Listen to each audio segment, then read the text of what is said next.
पहला क्वेश्चन ये है कि हम रिलेशनशिप को इतनी इंपॉर्टेंस नहीं दे पाते हैं। क्या होता है, आपने भी एक सेशन में बोला था कि जिसकी रिलेशनशिप अच्छी है उसकी लाइफ अच्छी। एक स्टडी हुई थी बहुत बड़ी, और ऐसी बहुत सारी स्टडीज़ हुई हैं जिसमें पता लगता है कि फेम कल मतलब इन सब चीज़ों से मैटर नहीं करता। At the end it matters कि आपका रिलेशनशिप्स कितने अच्छे रहे। Not every one give relationship that important as like career या फिर फेम। पर ऐसा क्यों, मतलब हम रिलेशनशिप को वो इंपॉर्टेंस क्यों नहीं देते? क्या ये हमारी मतलब बेसिक्स, हमारी मतलब कहते हैं कंडीशनिंग ऐसी हो गई है कि we don't value relationship a lot? और इस चीज़ को कैसे ब्रेक किया जाए कि हम सोचें उस बारे में, मतलब because if it is so important कि हर चीज़ से इंपॉर्टेंट है, then why we are not thinking about it and not investing in it. हमारा 100 रुपये गिर जाते हैं, वी थिंक अलॉट, बट लेकिन हमारे अगर रिलेशनशिप हम लड़ाई कर जाते हैं, हम ये नहीं सोचते कि लड़ाई से कितना नुकसान हो जाएगा। वो चीज़ हम कभी नहीं सोचते। देखो, पहले आपके इस क्वेश्चन को आराम से समझते हैं, ब्रेक डाउन करके। आप कह रहे हो हमारा 100 रुपये कहीं गिर जाता है तो उसके बारे में हम सोचते रहते हैं, लेकिन रिलेशनशिप पे हम बड़ी बड़ी लड़ाइयाँ कर लेते हैं बिना सोचे। और कई बार हम रिलेशनशिप्स को ख़त्म भी कर लेते हैं, या फिर हम रिलेशनशिप्स को टेकन फॉर ग्रांटेड लेते हैं। एग्जैक्टली।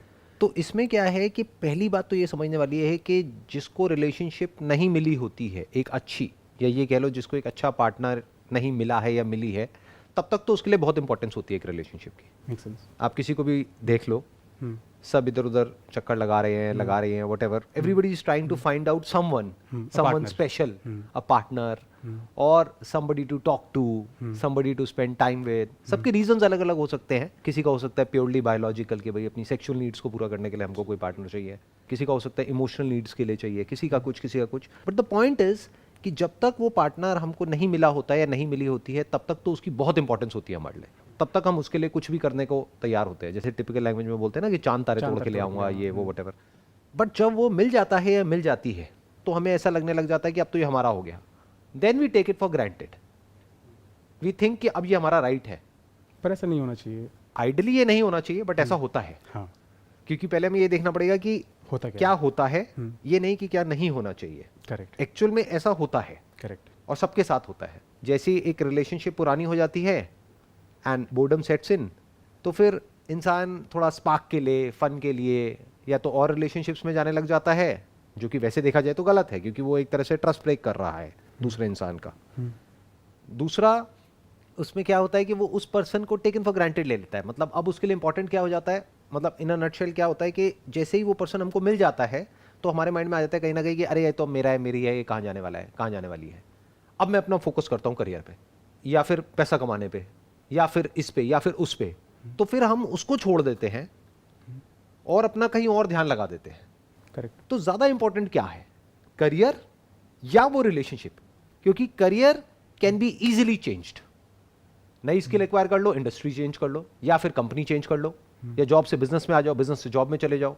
कितने सारे ऑप्शंस हैं। बहुत। बट अगर एक अच्छी रिलेशनशिप है, अच्छी की डेफिनेशन क्या है, जहां पे अंडरस्टैंडिंग अच्छी है, जहां पर you enjoy each others company, जिसकी वजह से या तो उन्होंने एक दूसरे को कमिट किया है या शादी कर ली है। अब उस इंसान से इंपॉर्टेंट क्या है हमारे लिए लाइफ में? कुछ नहीं। कुछ भी नहीं है। This is a fact. क्योंकि जॉब्स आती जाती रहेंगी, बिजनेसेस आते जाते रहेंगे, बन भी सकते हैं, पैसा आता जाता रहेगा, नेम फेम ये सब चीजें तो बहुत ही टेम्पररी है। बिल्कुल। लेकिन वो इंसान एंड तक आपके साथ रहने वाला है या रहने वाली है। करेक्ट। तो होना क्या चाहिए कि हमारे लिए फर्स्ट प्रायोरिटी में होना चाहिए वो इंसान। लेकिन होता क्या है कि जैसे ही वो इंसान हमको मिल जाता है, स्पेशली शादी के बाद में प्रॉब्लम बहुत बड़ी हो जाती है। क्योंकि शादी के बाद में तो बिल्कुल ही टेकन फॉर ग्रांटेड लेने लग जाते हैं लोग एक दूसरे को, कि अब तो ये मेरा हो गया, अब तो ये मेरी हो गई, अब कहाँ जाने वाला है, कहाँ जाने वाली है। ये टिपिकल जो इंडियन मेंटालिटी होती है, क्योंकि यहाँ पे जल्दी से डिवोर्स नहीं होते हैं। हाँ। फैमिली से इन्वॉल्व हो जाती है ना, बहुत प्रेशर होता है, तो उसको भी पता है कि हाँ कहाँ जाने वाली है। जहां ये थॉट आया, आप समझ जाओ कि वो रिलेशनशिप खराब होनी शुरू हो गई है। उसमें जो एक स्पार्क है वो खत्म होने लग जाएगा। और उसकी वजह से क्या होता है, जब ये रिलेशनशिप हाथ से एक्चुअल में चली जाती है, not on paper, may be divorce नहीं हुआ, बट चली गई रिलेशनशिप। चली गई का मतलब क्या, दोनों ने अपना अपना कुछ ना कुछ और ढूंढ लिया। Not a partner, but maybe something else to focus on, busy हो गए कहीं पे। वो अपना कहीं और बिजी हो गया, ये कहीं और बिजी हो गई। अब ना इसको उससे कोई ज्यादा लेना देना है, ना इसको इससे कोई लेना देना है। हाँ, एक घर में रह रहे हैं जैसे कि रूममेट्स होते हैं, बट एक्चुअल में कहीं कोई बॉन्डिंग नहीं है। तो ये बहुत ही एक टॉक्सिक रिलेशनशिप आप इसको बोल सकते हो। क्योंकि अब एक बेसिक नीड है हमारी, वो कोई डिजायर नहीं है, वो नीड है, that is to be one with the other person at a very very deeper level. वो नीड पूरी नहीं हो पा रही है, तो उसकी वजह से क्या होगा, you will be lonely in your life deep with in. अब उस लोनलीनेस को भरने के लिए आप बाहर दुनिया में और ज्यादा पावर, और ज्यादा पैसा, और ज्यादा नेम, और ज्यादा फेम, और ज्यादा पोजीशन अचीव करने की कोशिश करोगे। जितना ज्यादा वो करोगे अंदर से उतने ही खोखले होते चले जाओगे, क्योंकि वो नीड प्यार के अलावा और किसी से भर नहीं सकती है। प्यार नॉट एज इन जैसा मूवीज में देखते हैं और वो सब नहीं, प्यार means to be one with the other person, to have a connection, a genuine connection with a living being. तो वो जो रिलेशनशिप्स होती है ना, जिसमें कि पता होता है कि अगर सामने वाले को कुछ भी हो गया, कुछ भी मतलब कुछ भी, तो I am there with that person, और मुझे कुछ भी हो गया तो ही और she is there with me. ये जो रिलेशनशिप्स होती है, ये कोई डिजायर नहीं है, ये एक नीड है। क्योंकि ये कहां से आ रही है, एक नीड फॉर सिक्योरिटी। जानवर भी सिक्योर रहना चाहते हैं, करेक्ट। जैसे उनकी सिक्योरिटी को थोड़ा सा भी थ्रेट होता है तो वो स्ट्रेस में आ जाते हैं, they get into a fight और फ्लाइट मोड। तो everybody wants to be secure, फिर चाहे वो जानवर हो चाहे इंसान हो। एक रिलेशनशिप ऐसी जो कि एक्चुअल में स्ट्रांग है, जिसकी फाउंडेशन वो क्या देती है हमको, सिक्योरिटी देती है। वो क्या देती है हमको, एक कनेक्शन देती है। वो क्या देती है हमको, एक ऐसा इंसान देती है हमको जिसके साथ में हम कोई भी बात कर सकते हैं, अपने मन की कोई भी बात शेयर कर सकते हैं, बिना ये सोचे कि वो कहीं मेरा नाजायज फायदा तो नहीं उठा लेगा या उठा लेगी। जैसे ऑफिस में आपका कोई कलीग है, उसके साथ हर बात नहीं कर सकते ना, करेक्ट। अपने जो माँ बाप है उनके साथ भी सब कुछ आप शेयर नहीं कर सकते। तो यू नीड अ पार्टनर जिसके साथ में आप टाइम स्पेंड कर सको, जिसके साथ में आपको अच्छा लगे, नॉट बिकॉज आपको उस रिलेशनशिप से कुछ मिल रहा है, बट बिकॉज वो रिलेशनशिप में टाइम स्पेंड करना अपने आप में कंप्लीट है। That is a complete action in itself, not because of an outcome. जैसे मैं एक एग्जांपल देता हूं, आपको क्या खेलना अच्छा लगता है, कौन सा ऐसा स्पोर्ट है जो आपको बहुत पसंद है? ज़्यादा स्पोर्ट्स खेलते नहीं, badminton you can take an example. तो जब आप बैडमिंटन खेलते हो तो क्या बैडमिंटन खेलने के बाद में कुछ पैसे मिलते हैं, 1000 2000 रुपए, 5000 रुपए, 10,000 रुपए? बट क्या वो बैडमिंटन खेलना अपने आप में कंप्लीट एक्शन है या इनकम्प्लीट एक्शन है? कंप्लीट एक्शन है। कुछ बचा तो नहीं रह जाता है ना? नहीं। बट अगर अभी आप जॉब करते हो, आप जॉब करते हो यानी कि एक्शन लेते हो। आपने जॉब करी, पूरे महीने काम किया, लेकिन उस महीने के बाद में आपको पैसे नहीं मिलेंगे, तो इनकम्प्लीट एक्शन होगा। तो वो इनकम्प्लीट एक्शन है। वो कंप्लीट कब होता है, जब आउटकम आता है। करेक्ट। आप किसी एग्जाम की तैयारी कर रहे हो, अगर वो क्रैक हो गया तो वो कंप्लीट हो गया, नहीं हुआ तो इनकम्प्लीट रह गया। करेक्ट। इनकम्प्लीट एक्शन की वजह से क्या होता है, स्ट्रेस होता है, एंजाइटी होती है, फियर होता है। सोचो आप काम तो करते जा रहे हो कंपनी में, वो काम आपको पसंद भी है, लेकिन 3 महीने तक आपको सैलरी नहीं मिली है, तो क्या होगा उसकी वजह से? Stress, anxiety, fear. But badminton आप खेल रहे हो 3 महीना क्या 3 साल तक, रोज 1-1 घंटा, कुछ नहीं मिल रहा है वहां से, सही बात है, बट कुछ बाकी भी नहीं रह रहा है। वो एक्शन अपने आप में कंप्लीट एक्शन है। ऐसी ही एक रिलेशनशिप होनी चाहिए जो एक्चुअल में एक अच्छी रिलेशनशिप होती है, कि वहां पर टाइम स्पेंड करके कुछ मिलने वाला नहीं है। जैसे शुरू शुरू में एक रिलेशनशिप में होता है कि दोनों एक दूसरे को अपना बेस्ट दिखा रहे होते हैं और एक दूसरे से दोनों को कुछ चाहिए होता है। बट जब वो रिलेशनशिप मैच्योर हो जाती है और एक दूसरे पे पूरा ट्रस्ट हो जाता है, बॉन्डिंग स्ट्रांग हो जाती है, तब एक दूसरे से कुछ चाहिए नहीं होता है, तब वो अपने आप में कंप्लीट होती है। कि एक दूसरे के साथ में टाइम स्पेंड किया, 1 घंटा 2 घंटा 3 घंटा दिन में, जितना भी टाइम आपको मिलता है, वो कंप्लीट हो गया, खत्म। एक दूसरे को हक किया, एक दूसरे का हाथ पकड़ करके बैठे हुए हैं, that's complete action in itself. ठीक है, मतलब ये चीज़ as a definition of relationship I got the point कि मतलब this is how it should be, this is like a definition of perfect relationship.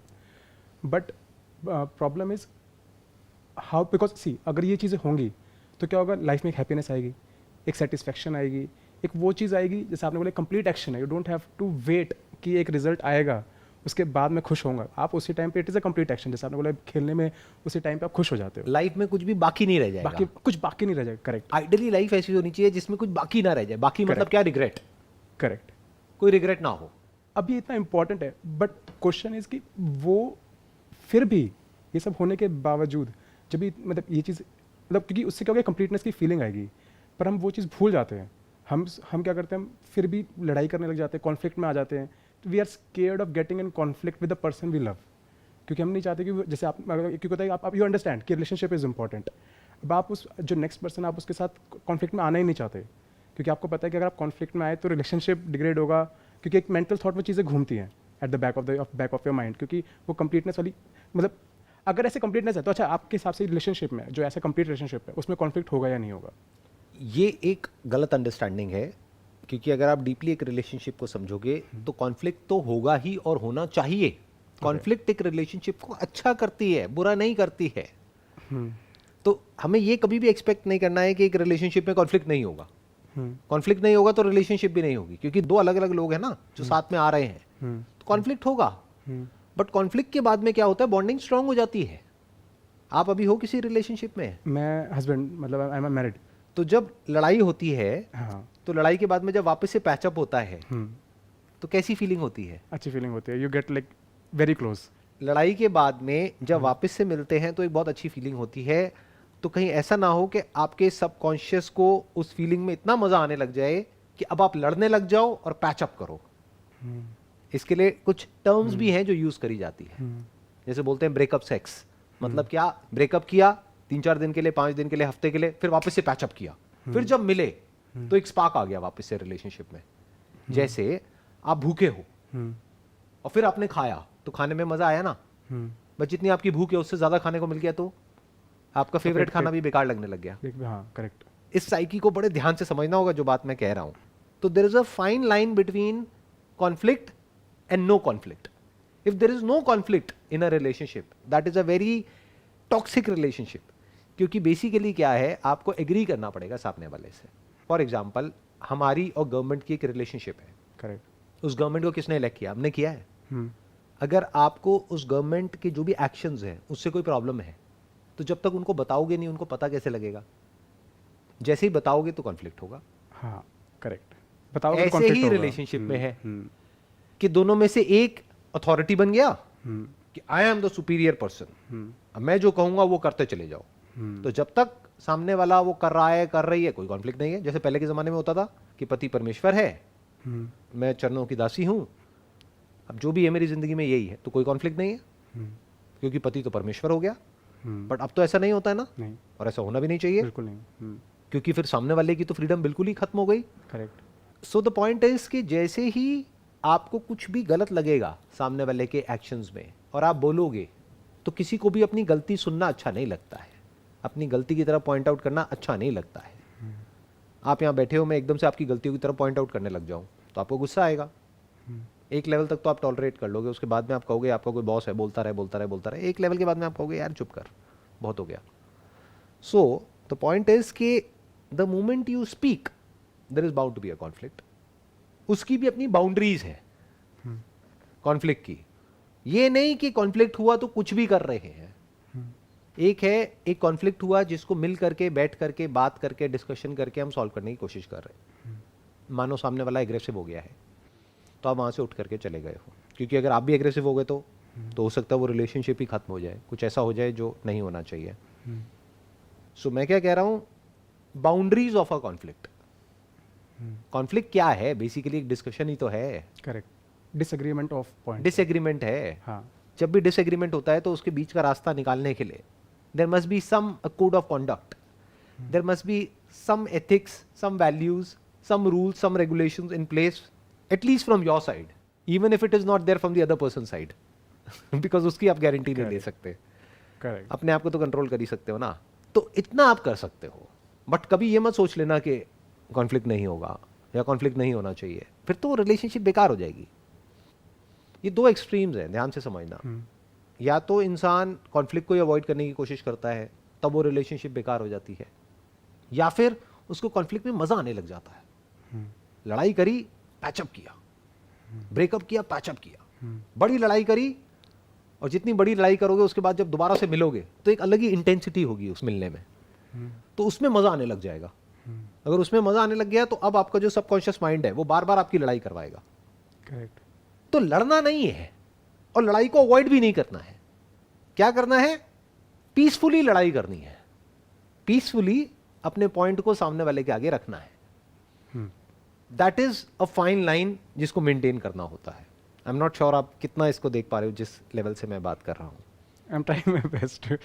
मतलब क्योंकि maybe we are not perfect, and what happens is कि हम भी conflict mode में आ जाते हैं, like we try to maintain that balance, because okay if you are putting your point कि आप अंडरस्टैंडिंग, चलो ठीक है आज शांति से एक टॉपिक पे बात करते हैं, आपने टॉपिक पे बात स्टार्ट करी, पर क्या होता है सामने वाला person then he gets into a conflict mode because he doesn't know कि आप किस मोड से बैठे हो।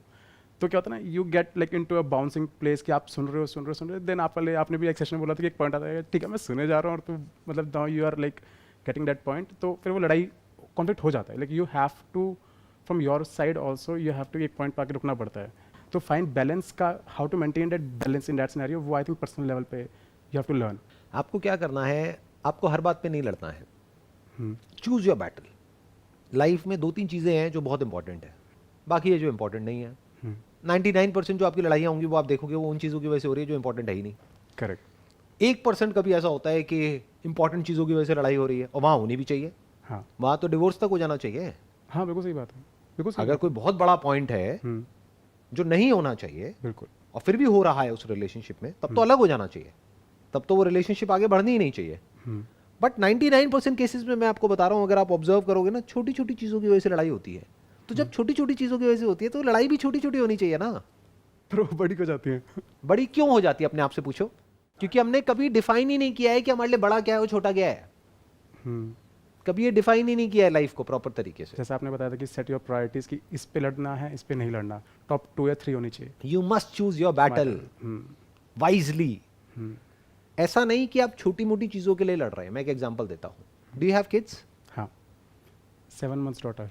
7 months डॉटर। तो अब क्या होगा, जैसे से वो बच्ची बड़ी होगी तो आपका ओपिनियन अलग होगा उस बच्ची को लेकर के, आपकी वाइफ का अलग होगा। करेक्ट। तो क्या यहाँ पर लड़ना चाहिए, नहीं लड़ना चाहिए?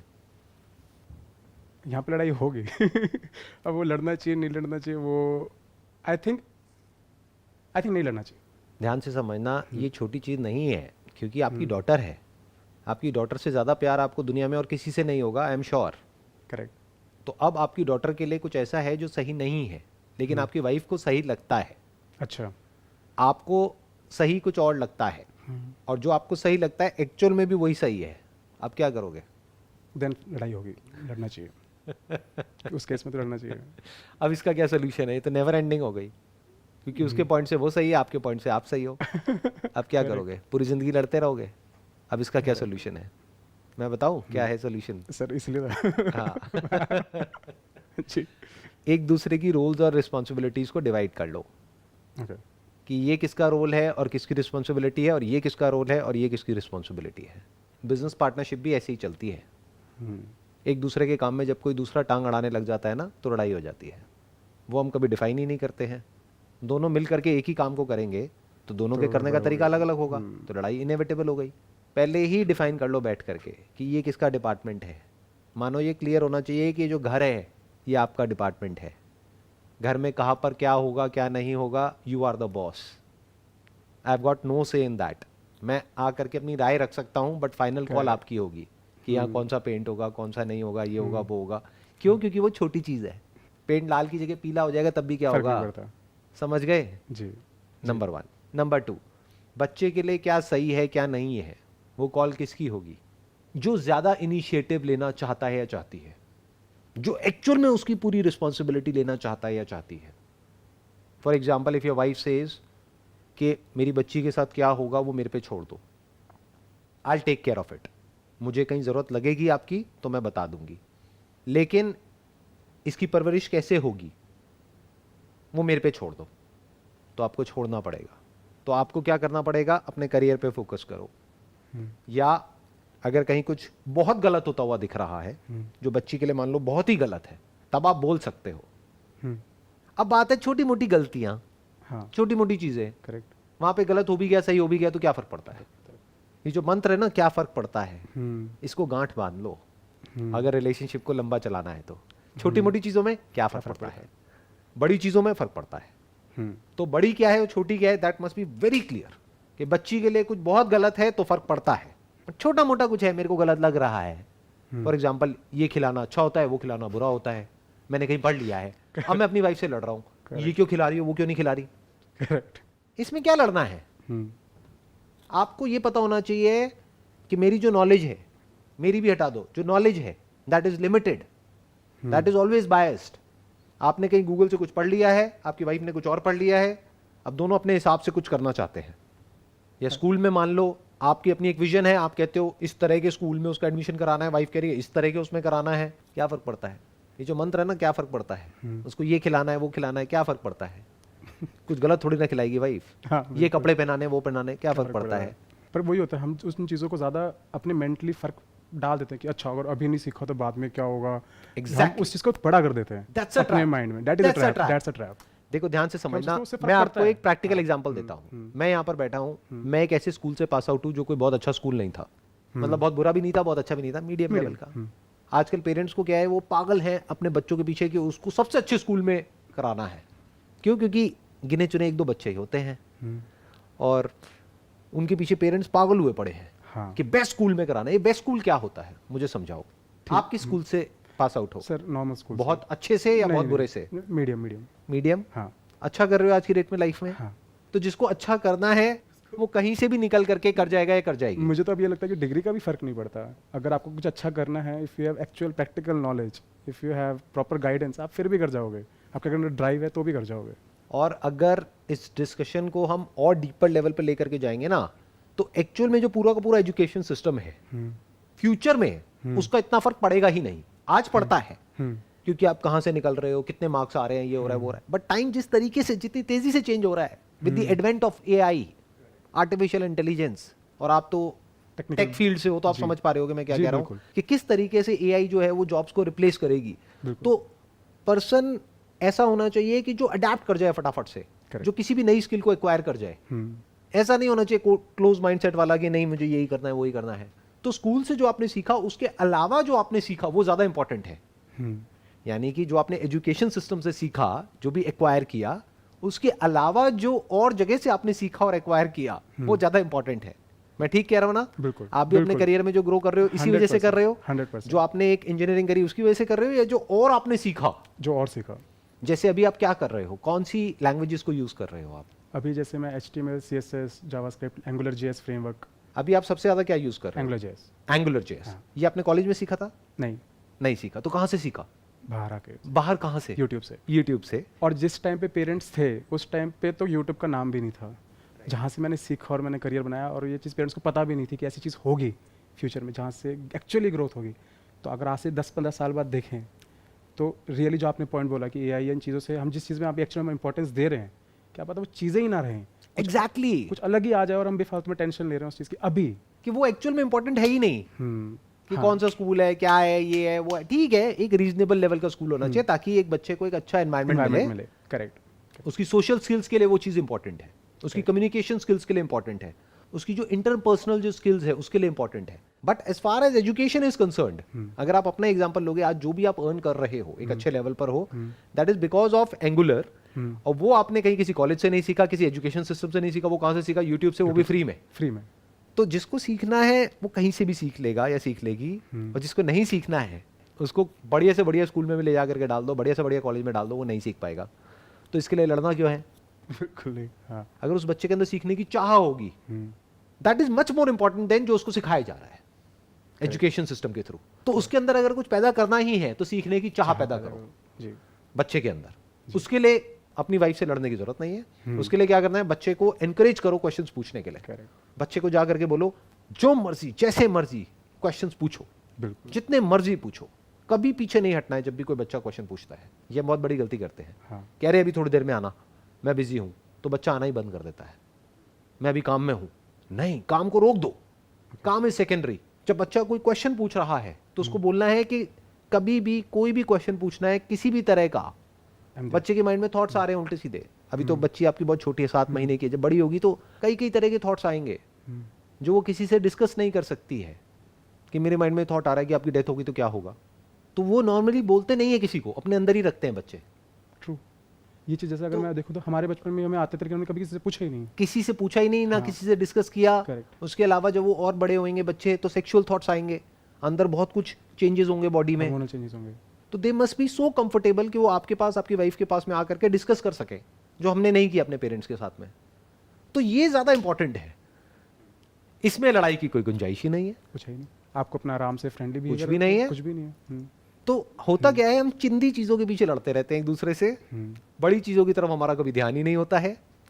सबसे बड़ा लाइफ में क्या है कि बच्चे के अंदर एक क्यूरियोसिटी आए, उसका एक क्वेश्चनिंग माइंड हो, इंस्पिरेशन, ना कि आंसरिंग माइंड हो। पेरेंट्स क्या है, अपने बच्चों को आंसरिंग मशीन बनाने में लगे हुए हैं। आंसरिंग मशीन का मतलब क्या?